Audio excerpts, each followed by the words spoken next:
Krishna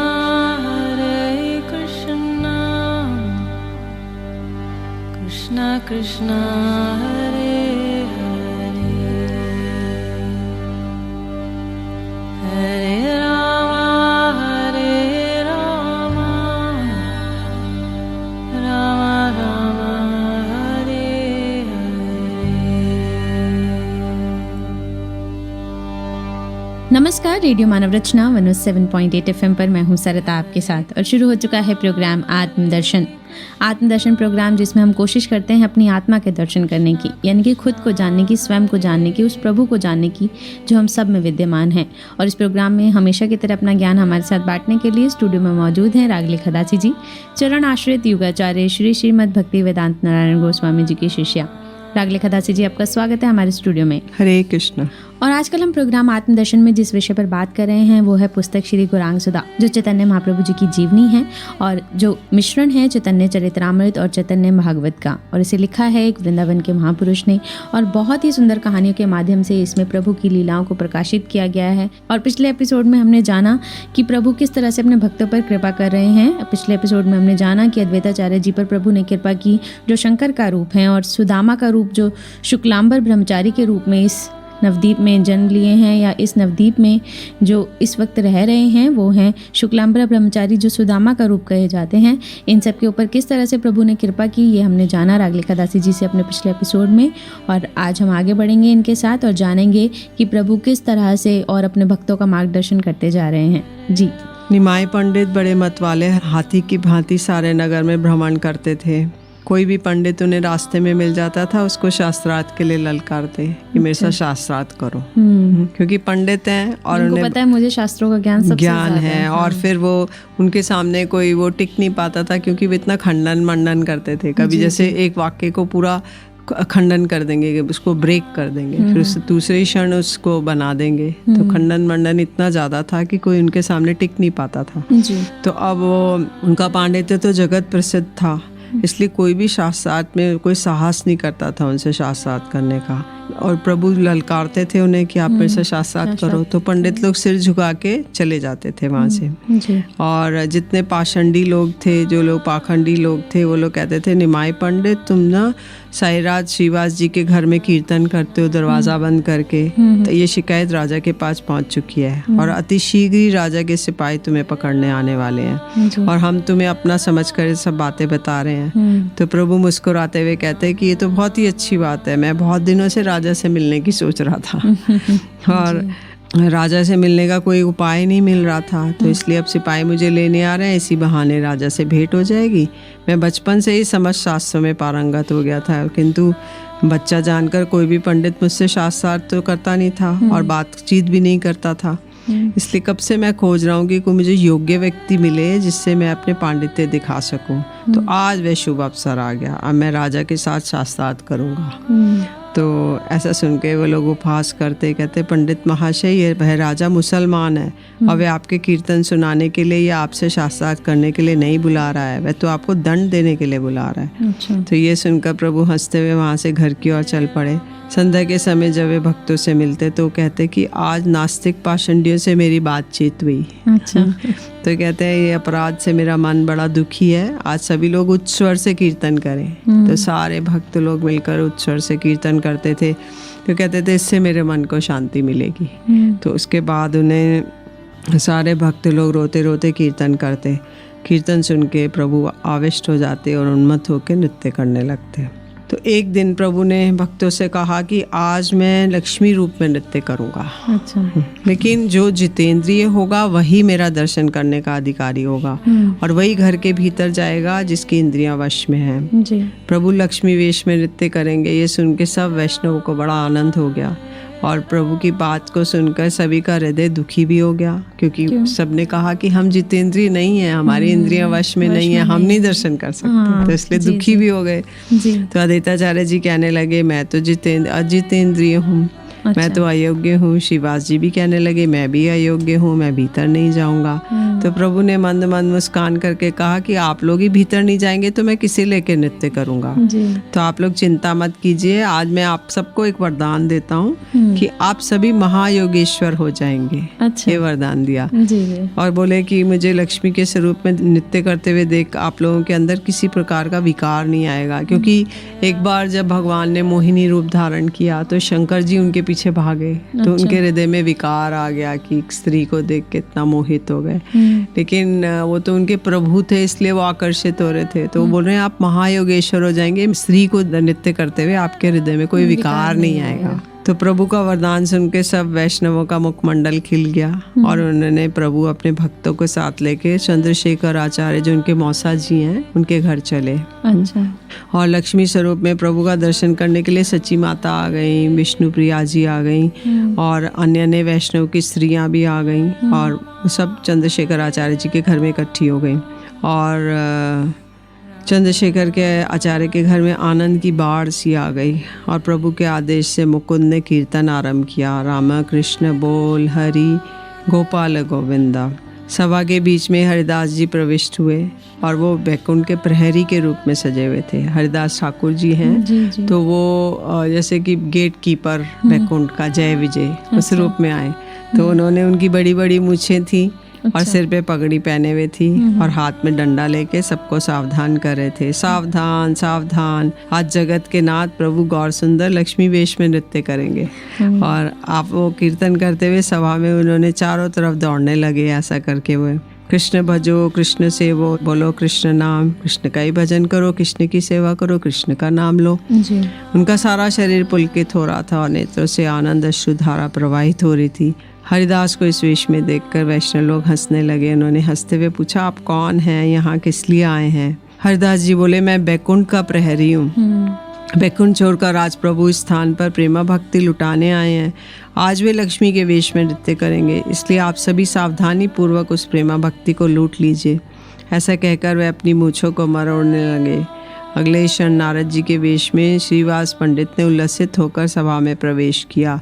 तो अब जो श्रीवास जी हैं वो नारद जी हैं। तो वो उन्होंने नारद जी के वेश अब ले लिया और उसमें प्रवेश किया। उनकी बहुत बड़ी सफ़ेद दाढ़ी थी और उनके कंधे पर वीणा और हाथ में कुश था, क्योंकि नारद जी वीणा धारण करते हैं हमेशा, जय जय राधा रमन हरि बोल नारायण नारायण करते रहते हैं। उन्होंने हाथ में कुश भी ले रखा था। तो वे सभा में आए, इधर उधर देखने लगे। उनके पीछे पीछे हाथ में कमंडल लेके श्री राम पंडित चल रहे थे। एक उनके और परिकर थे श्री राम पंडित। शिवाजी ने उन्होंने श्रीवास जी को बैठने के लिए आसन दिया और श्रीवास जी उस पे विराजमान हो गए। ऐसा प्रतीत होता था साक्षात नारद जी वहाँ पर आ गए, क्योंकि ये लोग स्वयं हैं ही वो परिकर, तो इसलिए वो ऐसा लगता था वे ही आ गए हैं साक्षात। श्रीवास जी को इस वेश में देखकर सब वैष्णवों को हंसी आ गई और उन्होंने पूछा तुम कौन हो, यहाँ किस लिए आए हो? श्रीवास जी बोले मेरा नाम नारद है, मैं कृष्ण का गुणगान करते हुए अनंत ब्रह्मांडों में भ्रमण कर रहा था। जब मैं बैकुंठ में गया तो कृष्ण का दर्शन करने के लिए तो सुना कि कृष्ण नवदीप में आए हैं। तो मैं सारा बैकुंठ सुनसान पड़ा हुआ था, वहाँ ना तो कृष्ण थे ना उनके परिकर, इसलिए निर्जन बैकुंठ को देखकर मुझे अच्छा नहीं लगा और मैं वहाँ ना रह पाया और प्रभु को खोजते हुए यहाँ आ गया। आज मेरे प्रभु यहाँ पर लक्ष्मी वेश में नृत्य करेंगे, इसलिए उनका दर्शन के लिए मैं यहाँ आया हूँ। तो श्रीवास जी को नारद के वेश में देख के सची माता ने श्रीवास जी की पत्नी मालिनी से पूछा क्या ये पंडित जी हैं? क्योंकि पंडित श्रीवास जी जी उनका तो हाँ वो सब स्त्रियां जिनकी भी वैष्णव की स्त्रियां सब देखने गई थी कि प्रभु का रुक्मिणी वेश कैसा है। मालिनी देवी ने मुस्कुराते हुए कहा ऐसा ही लगता है। अब परम वैष्णवी जो सची माता ने श्रीवास जी को नारद के वेश में देखा तो विस्मित हो गई और वो आनंद से मूर्छित हो गए, जमीन पे गिर पड़ी। अच्छा तो उनका श्वास चलना बंद हो गया। ये देखकर सभी स्त्रियां आश्चर्यचकित हो गईं। सची माता के कानों के पास जाके वह कृष्ण कृष्ण कहने लगी, जिससे कुछ देर के बाद गोविंद गोविंद कहते हुए सची माता उठ गईं और वहाँ पर जितने लोग थे कृष्ण प्रेम के सागर में डूब गए। सबके नेत्रों से अश्रुधारा प्रवाहित हो रही थी। उधर घर के भीतर गौर सुंदर का रुक्मणी का वेश धारण कर रहे थे। वेश धारण करते करते वे रुक्मणी के भावों में आविष्ट हो गए। जब अभी वो रुक्मणी जी के वेश ही बना रहे थे अभी, तो उनका भाव आ गया उन्हें, तो उसमें आविष्ट हो गए और उनके नेत्रों से अश्रुधारा प्रवाहित होने लगी। आंसुओं से अपने उंगली के द्वारा पृथ्वी पे पत्र लिखने लगे, क्योंकि रुक्मणी जी ने पत्र लिख के कृष्ण को बुलाया था। तो अब ये भी उस भाव में आ गए, तो वो भी पृथ्वी पे पत्र लिखने लगे। अच्छा। और उन्होंने पत्र में लिखा कि श्रुत्वा गुणान भुवन सुंदर शृण्वताम ते निर्विषय कर्ण विवरे हर्ता अंगतापम रूपम दृशाम दिशिमताम अखिलार्थ लाभम त्वये अच्युत विशति चित्तम पत्रपम में। तो अर्थात इसका अर्थ है श्रीमद् भागवतम में दशम स्कंद का 52वें अध्याय का 37वां श्लोक है जी। तो बोले कि हे भुवन सुंदर कृष्ण, आपकी महिमा सुन के मेरे सारे ताप दूर हो गए, त्रिताप। और जब से मैंने आपके गुणों के विषय में सुना है, मेरा चित्त निर्लज होके आपके पास चला गया है। जगत में ऐसी कौन कुलवती नारी होगी जो आपके प्रति आकर्षित ना हो और आपकी सेवा ना करे। आपके बिना विद्या, कुल, शील, धन, सौंदर्य सभी कुछ व्यर्थ है। हे प्रभु, आप मेरी दुष्टता को क्षमा करेंगे। मैं अपने चित्त को आपके पास आने से नहीं रोक सकती। मैंने आपके चरण कमलों को वरण कर लिया है।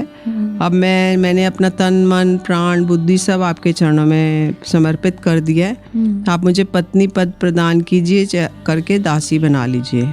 और मैं नहीं चाहती कि शिशुपाल मुझे स्पर्श करे, क्योंकि रुक्मणी जी का जो भाई था रुक्मी, वो शिशुपाल से उनका विवाह करना चाहता था, किंतु रुक्मणी जी नहीं चाहती थी मेरा विवाह शिशुपाल से हो।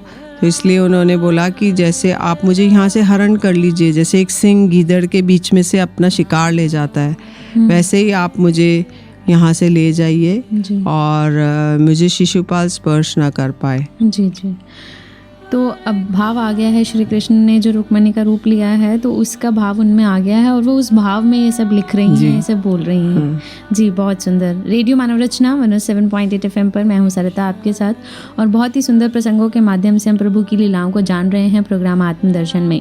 आगे और भी बहुत कुछ जानेंगे रागलेखा दासी जी से, लेकिन एक छोटे से ब्रेक के बाद सुनते हैं एक प्यारा सा भजन, फिर लौट कर आते हैं। आप जुड़े रहिए रेडियो मानव रचना 107.8 FM के साथ प्रोग्राम आत्मदर्शन में। Feel good, feel live. तेरे दर को छोड़ के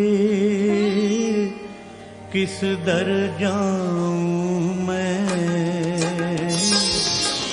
तेरे दर को छोड़ के किस दर जाऊं मैं। सुनता मेरी कौन है, सुनता मेरी कौन है, किसे सुनाऊं मैं।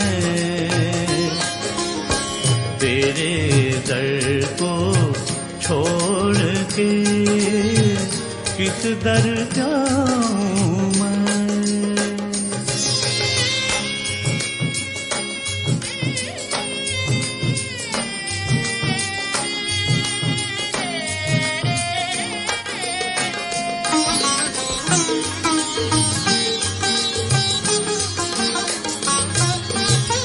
देख लिया जग सारा मैंने, तेरे जैसा मीत नहीं दाता, तेरे जैसा मीत नहीं, तेरे जैसा सबल सहारा, तेरे जैसी प्रीत नहीं।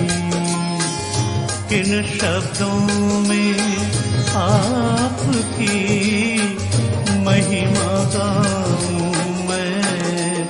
हाँ, तेरे दर को छोड़ के किस दर जाऊं मैं।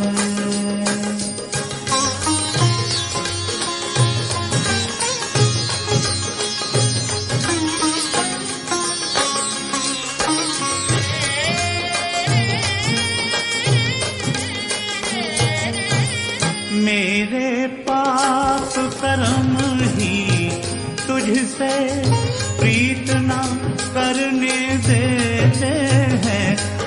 दाता प्रीत ना करने देते हैं। कभी जो चाहूं मिलूं आपको, रोक मुझे वो लेते हैं। कैसे स्वामी आपके दर्शन पाऊं मैं, हाँ तेरे दर को छोड़ के किस दर जाऊं मैं।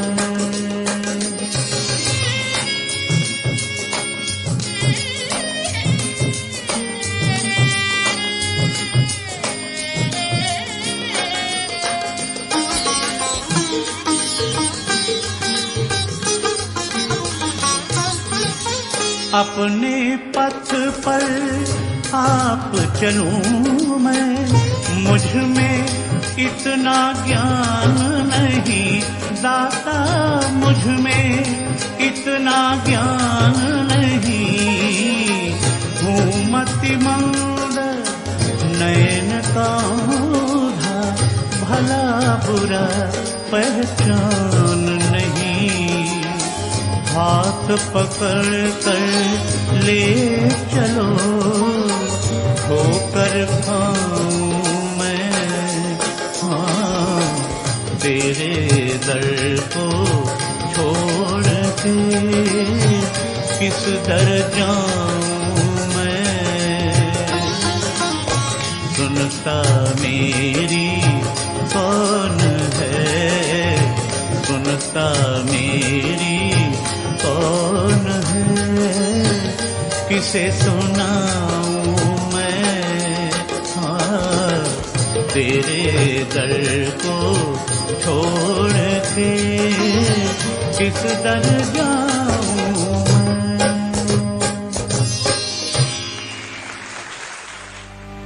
Hare Krishna, Hare Krishna, Krishna Krishna, Hare Hare, Hare Rama, Hare Rama, Rama Rama, Hare Hare।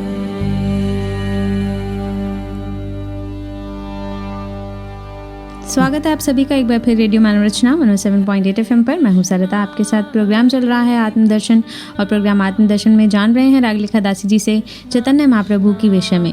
Chaitanya Mahaprabhu जिन्होंने नवदीप में जन्म लिया, निमाय पंडित के रूप में वो विख्यात हुए, और वो प्रभु ने किस किस तरह से अवतार लिया, और हम रागलिखा दासी जी से जान रहे हैं कि वह रुक्मणी के रूप में आ गए हैं, लक्ष्मी जी के रूप में आ गए हैं, और नृत्य करना चाहते हैं और भाव विभोर हो गए हैं, उसी भाव में आ गए हैं, और इन्हीं भावों को हम जान रहे हैं इस पुस्तक श्री गौरांग सुधा में। जी रागलिखा दासी जी, आगे किस तरह से अब प्रभु नृत्य के रूप में आ गए हैं या अभी उसी भाव में हैं? नहीं, अभी तो वो पत्री लिख रहे हैं, अपने भावों को प्रकट कर रही हैं। जी जी। तो वो कह रही हैं कि देखिए कल मेरा विवाह शिशुपाल से होगा, और आप देर ना कीजिए, शीघ्र आ जाइए, और ये जितने भी राजा आए हुए हैं इनको हराकर बाहुबल से आप मेरा हरण कर लीजिए। जी। तो मेरे बंधु बांधव को आप मारे बिना आप मेरा हरण कर सकते हैं, उसका मैं उपाय आपके चरण कमलों में निवेदन कर रही हूँ। जी जी। कि हमारे कुल की प्रथा है कि विवाह से एक दिन पहले कन्या दुर्गा जी के मंदिर में जाके उनकी पूजा करती है। तो ये अवसर पर आप मुझे वहाँ से ले जाए। हाँ, मुझे वहाँ से हरण कर लीजिए, और यदि आपने विलम्ब किया तो मैं अपने शरीर पर ही त्याग कर दूंगी। अच्छा। और आप पुनः जन्म लेकर आपको प्राप्त करने के लिए तपस्या करूंगी। इस प्रकार उनके चरण कमलों की सेवा प्राप्त अगर जब तक नहीं कर लूंगी तब तक बार बार जन्म लूंगी और बार बार मरूंगी। इस प्रकार का पत्र लिख के रुक्मणी जी ने ब्राह्मण को दिया और प्रार्थना की, हे विप्र, आप शीघ्र ही द्वारका जाइए और ये पत्र श्री कृष्ण को दीजिए। अच्छा। तो प्रभु के भावों को देखकर वैष्णव लोग प्रेम से रोने लगे, और कुछ देर तक प्रभु रुक्मणी जी का वेश धारण कर सभा में उपस्थित हुए। उसके बाद नित्यानंद प्रभु योगमाया जी का वेश धारण करके चल रहे थे। इससे सभी ने अनुमान लगाया कि ये ही गौर सुंदर है। नित्यानंद प्रभु आगे आगे चल रहे थे योगमाया जी बन के, सभी ने सोचा शायद यही है गौर सुंदर। अच्छा। तो उसके बाद जब वो रुक्मणी जी का वेश धारण करके वहाँ प्रकट हुए तो सबने सोचा साक्षात लक्ष्मी देवी आ गई। तो ऐसा प्रतीत होता था जैसे महालक्ष्मी यहाँ पे प्रकट हो गई हैं, और किसी को प्रतीत होता था कि ये शायद श्रीमती राधा जी आ गई हैं, कोई सोचता था पार्वती जी आ गई हैं। इस प्रकार वो सब वैष्णव लोग प्रभु को पहचान नहीं पा रहे थे, अपनी अपनी भावनाओं से विचार कर रहे थे, और वो लोग सारा जीवन प्रभु के साथ रहे लेकिन उन्हें नहीं पहचान पाए, और यहाँ तक कि सची मैया भी नहीं पहचान पाई, और सब वैष्णवियों से पूछने लगी क्या ये साक्षात लक्ष्मी देवी ही नृत्य करने आई हैं। तो जिस रूप को देखकर शंकर जी मोहित हो गए थे, शंकर जी उनके मोहिनी रूप को देख के मोहित हो गए थे, और पार्वती को छोड़कर जिनके पीछे दौड़ने लगे, उसी लक्ष्मी स्वरूप का दर्शन कर किसी भी वैष्णव के मन में लेश मात्र भी विकार नहीं आया, क्योंकि दया के सागर गौर सुंदर ने सबको वरदान दिया था। सभी वैष्णव प्रभु के स्वरूप का दर्शन करके उसी प्रकार क्रंदन करने लगे जैसे माँ को देखकर अबोध बच्चे रोने लगते हैं, क्योंकि लक्ष्मी माता है, जगत माता है। तो जब प्रभु गौर सुंदर ने रुक्मिणी जी के भावों में आविष्ट होकर नृत्य करना आरंभ किया तो भक्तवृंद उनके भावों को न जानकर उन्हीं के अनुरूप कीर्तन करने लगे, और वहाँ पे ये कोई वैष्णव अनुमान नहीं लगा पाया कि प्रभु इस समय किस भावों में आविष्ट होकर नृत्य कर रहे हैं। कभी तो वे उत्कंठित होकर कहते हैं, हे विप्र, क्या आप द्वारका से आ गए, और क्या कृष्ण आ गए। ये सुनकर वैष्णव लोग अनुमान लगा रहे थे कि इस समय वे रुक्मिणी के भावों में आविष्ट हैं। फिर कभी कभी प्रभु अट्ठास करते थे तो ऐसा लगता था जैसे वो महाचंडी के आवेश में हैं, जोर जोर से अट्ठास करते थे, और कभी डलमल कर चलते तो ऐसा लगता था जैसे रेवती जी चल रही है कादम्बरी पान करके, और कभी प्रभु कहते चलो पौर्णमासी जी वृंदावन चलते हैं, तो ऐसा लगता था वे श्रीमती राधिका के भाव में आविष्ट हैं। इस प्रकार रुक्मिणी जी के वेश में प्रभु ने उन समस्त शक्तियों को दिखाया जो अनंत ब्रह्मांडों में विराजमान है। अलग अलग शक्तियों का परिचय दिया उन्होंने, और ये सब दिखाने का एक और कारण था कि प्रभु ये दिखाना चाहते थे कि ये सब मेरी ही शक्तियाँ हैं, कोई भविष्य में इनकी निंदा ना करे और इनका सम्मान करे। तो इसलिए बोला कि यदि यथा योग्य सम्मान नहीं करेंगे तो भक्ति नष्ट हो जाएगी। वहाँ पर जितने लोग थे उस नृत्य को देख के प्रेम समुद्र में डूब गए, और नित्यानंद प्रभु मूर्छित होकर भूमि पे गिर पड़े। उनका पूर्णमासी का वेश वो सब कहाँ गया भूल गए, और जैसे ही सब वैष्णव लोगों ने उनको घेर लिया और क्रंदन करने लगे। वैष्णवों के इस तरह से प्रेम में विवल होकर रोते देखकर महाप्रभु गौर सुंदर ने वात्सल्य भाव उनका उमड़ आया, और उन्होंने मातृ भाव से सभी को अपना स्तनपान कराया। अच्छा। तो इससे भगवान ने गीता में कहा है ना, पिता पिता हम मस्य जगतो माता धाता पितामह, मैं ही जगत का माता पिता धाता पितामह हूँ। तो प्रभु ने स्तनपान करा के सभी वैष्णव लोग, प्रभु का स्तनपान करके वैष्णव लोग आनंद से क्रंदन करने लगे। इस प्रकार 7 दिनों तक चंद्रशेखर आचार्य के घर से अद्भुत तेज निकल रहा था, जिसको देखने से आंखें भी चुंदी आ जाती थी। जी, तो प्रभु जो है वो लक्ष्मी रुक्मिणी रूप में है, कुछ भी कह लीजिए, राधिका कह लीजिए इस रूप में, और सभी शक्तियों का वो जो है वहाँ पर उनको दर्शन करा रहे हैं अपने भक्तों को कि ये जो जितने भी शक्तियाँ हैं सब मेरी हैं। एक्चुअल में प्रभु हैं तो एक ही, अलग अलग रूपों में अलग अलग युगों में उन्होंने अलग अलग अवतार लिए और सभी को मार्गदर्शन दिया, सभी को प्रभु नाम स्मरण सिखाया। जी, एक्चुअली क्या है कि जहाँ जहाँ भगवान लीला करते हैं उनकी शक्ति रहती है, शक्ति शक्तिमान का जोड़ा है जी। तो जैसे अगर वो ब्रज में है तो राधा कृष्ण, कृष्ण के साथ राधा जी आएंगी, यदि बैकुंठ में है तो नारायण के रूप में है तो उनके साथ लक्ष्मी जी आएंगी, फिर अगर वो शंकर जी हैं तो उनके साथ पार्वती जी रहेंगी, अगर वो अयोध्या में रामचंद्र जी हैं तो उनके साथ सीता जी रहेंगी, द्वारका में है तो सत्यभामा रुक्मिणी आदि उनकी महिषियाँ रहेंगी।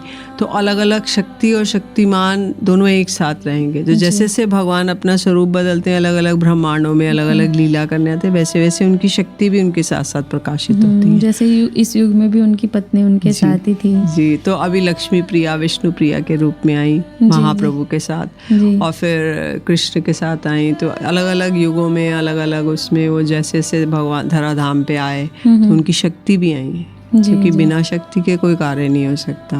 तो अकेले नहीं आ सकते। जैसे राजा है, कहीं जाता है तो वो अपने सब पार्षद परिकरों को, सेना, हाथी, प्रजा सबको लेके चलता है। राजा मीन्स राजा आ रहा है मतलब राजा अकेला तो आएगा नहीं, राजा के साथ पूरी सारा प्रजा, उसका राजमहल, रानी आएंगी, उनकी प्रजा आएगी, उनके सैनिक आएंगे, उनका पूरा टीम आएगी। तो ऐसे ही चैतन्य महाप्रभु अवतरित होते हैं या कोई भी भगवान का कोई भी आ रहे हैं किसी भी रूप में, तो वो अपने सारा समस्त परिकरों को लेकर आते हैं। इसलिए चैतन्य महाप्रभु अपने धाम नवदीप को लेकर आए और उसमें अपने सारे पार्षद परिकरों को लेकर आए। अलग-अलग रूपों में। हाँ, और कृष्ण आए तो वो उन्होंने अपने धाम को लेके वृंदावन धाम को, ब्रज धाम को लेकर आए, और राम जी आए अपने अयोध्या धाम को लेकर आए। तो रहने के लिए तो स्थान चाहिए ना, तो वो कोई अपवित्र स्थान में नहीं रह सकते, वो कोई एक एकदम पवित्र शुद्ध स्थान में रहेंगे जो उनके रहने लायक है और अपने परिकरों के साथ रहेंगे। जी जी, बहुत सुंदर। रेडियो मानव रचना 107.8 FM पर मैं हूँ सरिता आपके साथ, और प्रोग्राम चल रहा है आत्मदर्शन। जान रहे थे रागलेखा दासी जी से बहुत कुछ हमने जाना इस एपिसोड में, किस तरह से प्रभु जो है अलग अलग रूपों में, उन्होंने अलग अलग शक्तियों के रूप में अपने सभी भक्तों को दर्शन दिए। आज प्रोग्राम आत्मदर्शन में बस इतना ही। अगर आप भी कुछ कहना चाहते हैं इस प्रोग्राम के विषय में, आपकी कोई राय है, तो आप हमें SMS कर सकते हैं 8010781078 पर। यहाँ पर मैं लिखकर भी भेज सकते हैं अपने विचार। हमारा पता है radio Manav Rachna 107.8, Manav Rachna education institution, sector 43, Aravali hills, Surajkund road, Faridabad. Raglekha Dasi ji, आपका बहुत बहुत शुक्रिया हमारे स्टूडियो में आने के लिए और इतनी ज्ञानवर्धक बातें हमारे श्रोताओं को बताने के लिए। हरे कृष्णा। बहुत कुछ प्रभु की लीलाओं के बारे में जानेंगे रागलेखा दासी जी से, लेकिन अपने अगले एपिसोड में किस तरह से चैतन्य महाप्रभु ने और लोगों का उद्धार किया, ये सब भी जानेंगे। लेकिन अभी के लिए मुझे दीजिए इजाजत और सुनते रहिए रेडियो मानव रचना 107.8 FM पर आने वाले और भी प्रोग्राम्स को। Feel good, feel live.